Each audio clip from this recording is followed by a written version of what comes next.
Hello and welcome back to my channel. Today I'm 23 weeks. I'll give you a baby bump update. This is the bump. This week is just a chit chat video. I say quick, but it always ends up being like a 20-minute video, but a quick chit chat video about my pregnancy updates and also about my health updates because I feel like that's important. Topics of discussion today: newest symptom, vitex during pregnancy, iron, and thyroid. As always, don't forget to subscribe. So first off, my pregnancy update / latest pregnancy symptom. I wanted to first mention that in my 22nd week, my energy has continued to increase. My second trimester is still treating me very well. I have a lot of shortness of breath lately, like the last few days, especially if it starts to get humid outside and like if I have the windows open, it's hard to breathe. The newest symptom that's like super new and not really a fan of it is I started to get my first stretch marks. Not on my belly yet, but I did get 3 stretch marks on my right side. The right side is also milking a lot. I have been having like small drips and whatnot since about 20 weeks, but 2 days ago, whoa, there was like a lot more coming out. There was a drop about that big on my shirt, and then another one beside it, maybe this big, and then like other little drops around my shirt. And it's always from one side. So those are my newest symptoms, I would say, of pregnancy.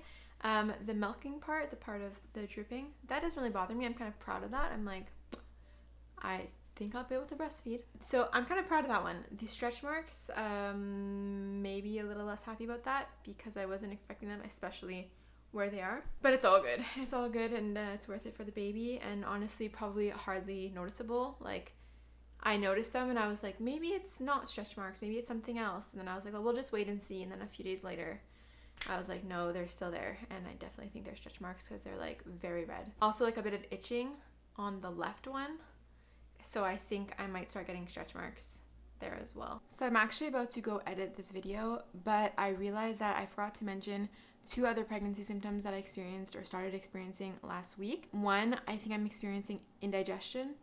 I haven't even Googled it, but I don't know what other word to use for it. I think my stomach is like so squished that I rarely feel hungry. So eating is kind of like, bleh. And in the morning I'm really, really hungry, and then like I end up stuffing my face. But then there's not much room in my stomach, I guess, because of the baby. So it all just comes back up. It's like it can't go down. So I started puking as of last Sunday. That wasn't fun. I have never been much of a puker, but in my first trimester, I would get very, very nauseous. Obviously, that's something that I struggled with for like 8 weeks, the nausea. I would puke like tiny amounts, like super tiny. It would barely like really like come up, and I didn't need to like go to the toilet or anything like that. And so this is like a lot. I'm saying a lot more than that. I'm still not like at the toilet. I could have been once, but I was at a public pool, so I had to like swallow it. But yeah, to me, that's gross. That's new. I've never ever been a puker. I can count on my one hand, like 4 times in my life, I think, that I've puked. And it was all like I was insanely sick or I ate something that gave me food poisoning. That is one of the other symptoms that I've been experiencing. And another one is also just my pelvic floor feels like it's just carrying a lot more weight. So if ever I'm like on my feet a lot, or if we go for a really long walk, it feels very heavy and it's really uncomfortable. So I can see how the 3rd trimester might be more uncomfortable than my 2nd trimester so far. And I think that's basically it. Those are the 2 other symptoms that I just wanted to add in really quick so that I can be fully transparent with the symptoms I'm feeling in my 22 weeks.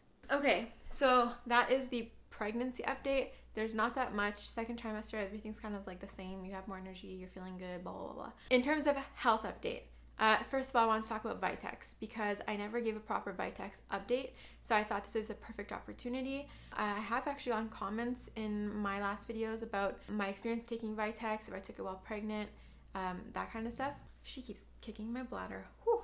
So yeah, I had a hormone imbalance. According to me, I tried to see some doctors about it. I was disregarded every time. I hated that experience. And so I took the matters into my own hands after my 2nd miscarriage.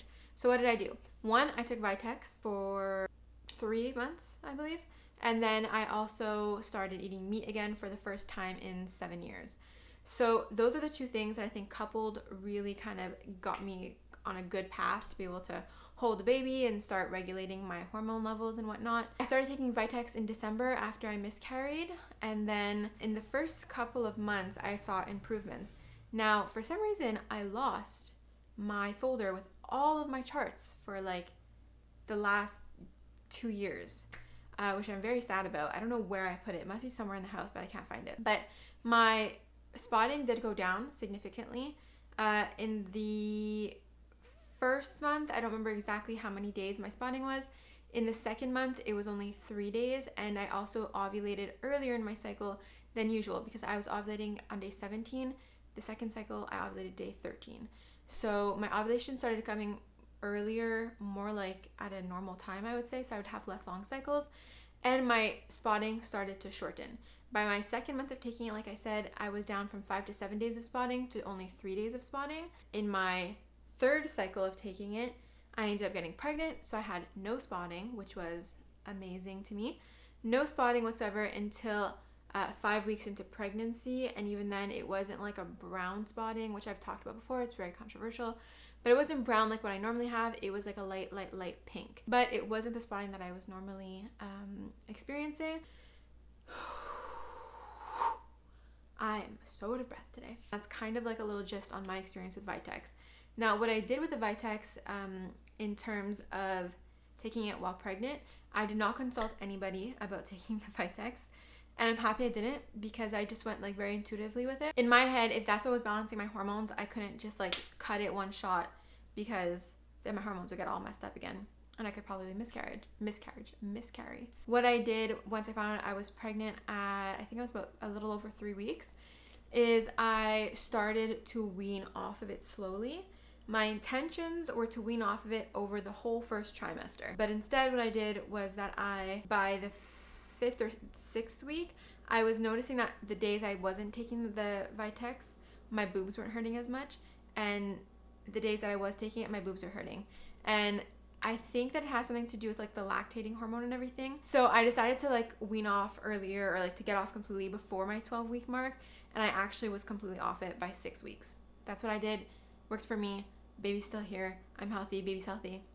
That's what I did. I do contribute a lot of my very good health lately to eating meat as well, because I think that was the cause of my thyroid failing and the cause of my hormone imbalances and all of that stuff, because all of my symptoms started when I went vegan. Why I didn't make that correlation before, I do not know. I think eating meat helped a lot. I started eating meat in January. February 10th was the first day of my last cycle. So I started getting extremely nauseous by week 5. So let's say beginning of March or like mid-March. So I would say that in those 2 first months, I had so much energy. Like I was at the point where I couldn't sleep at night, and like I was just like, I was wired. So I think my thyroid was getting like much better, and I think my hormones were balancing themselves out and whatnot. But then when my nausea hit, I feel like things just plummeted because I barely ate for like 8 weeks almost. I would eat in very small quantities. I didn't eat a lot of meat. One of my biggest turnoffs was chicken. So it was really hard for me to eat, and I just feel like that put my body back into like a very stressful mode, and my thyroid ended up going like really super hypo, and I felt super depressed and super tired and all that stuff. And then as soon as I found out that my thyroid was so bad, I was like, okay, I need to fix this. I need to start eating a lot of meat again. So I'm going to start eating meat twice a day, or like minimum once a day, but try like more than that. And then I did that, and my next blood test, it like shot back down to hyper. So then I was like, okay, like I guess that kind of worked, I think. And then I kept eating like meat 1 to 2 times a day.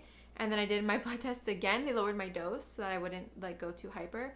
They lowered my dose, got more blood tests, and now I'm like almost like I'm at 0.05. So it's like I'm super hyper. It's like not healthy. My pharmacist actually she didn't ask me, she assumed I had already given birth, and that's why it was so low, because that would have made sense, you know. But no, I was like, no, I'm only like, I think I was 20 weeks pregnant. And she was like, oh. So it was really odd, like just the extremes of my thyroid when I eat meat versus when I don't eat meat. So eating meat really helped, and the Vitex really helped as well. And I really do think that my very healthy state right now has a lot to do with those 2 lifestyle changes, or those 2 just things that I did to improve my hormonal health. And then the last thing I want to talk about was iron, because honestly, I really expected to have a high risk pregnancy because of my miscarriages, because of my health, like my thyroid, and I was anemic for so long, and I really didn't feel like I was in very good health prior to pregnancy. And it's crazy to me now because I've had such a normal pregnancy. I feel so great. I have so much energy. Like, things are just going so amazing. One of the things that I feared most was that I would become anemic again, because a lot of women are iron deficient in pregnancy. I have a friend who's iron deficient while she's pregnant. I had a boss who was iron deficient while pregnant. I just know like a lot of people have iron deficiency while pregnant. So I was really expecting that, especially considering my past being anemic and whatnot. And so it's crazy to me that I've been eating meat for only 6 months now, and I have been tested twice for my iron because I was so worried, and I was just like, can you test again? Can you just make sure I'm okay? And both times my iron was good, my hemoglobin was good, everything's good. And I'm just shocked. Like, I'm just shocked that it made such a big difference in my life to start eating milk and dairy and eggs and all that stuff again. I just feel so much more energized, so much happier, so much more like glowy. I feel like my skin's better. I feel like my hair is better. Maybe the hair is the pregnancy too. I don't know. Everyone gets long hair when they're pregnant. But I just feel so freaking good. Health-wise, I'm convinced, mark my words, but don't hold me to them, I'm convinced that after pregnancy, I'll be able to get off my thyroid pills.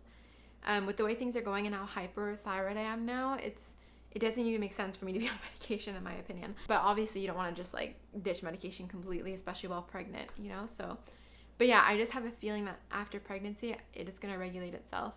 So yeah, I'm just feeling really, really good. That is my 22-week update for my pregnancy and just my health in general and how I'm feeling. I know the whole vitex, thyroid, hormone, taking your temperature to prevent pregnancy and all that stuff, I know it's really, really complicated. If you guys have any other questions, leave them below. I'm going to try my best to answer them. It just feels like it was so long ago now that I was struggling with all of this that it's hard to like go back into that mentality and like make a 30-minute video explaining it. Maybe you'll just take what I went through and kind of relate to it and be like, yeah, I understand what she went through because I'm going through the same thing. And then just be like, she took vitex, maybe I'll take vitex. She was vegan, maybe I won't be vegan anymore. I don't know. But yeah, there is hope at the end of the tunnel, the light at the end of the tunnel, and I'm just glad I'm healthy and in good shape right now. Like I said, these videos always turn out to be 20 minutes, and it's 19 minutes and 17 seconds as we speak. I'm gonna go edit this. Thank you for being here, even though this video is not like super entertaining and there's not much going on, but I wanted to stay accountable and to keep going with YouTube because I really missed it over the first trimester. I will see you guys next week with my 23-week pregnancy update and my week leave vlog. Bye, everybody.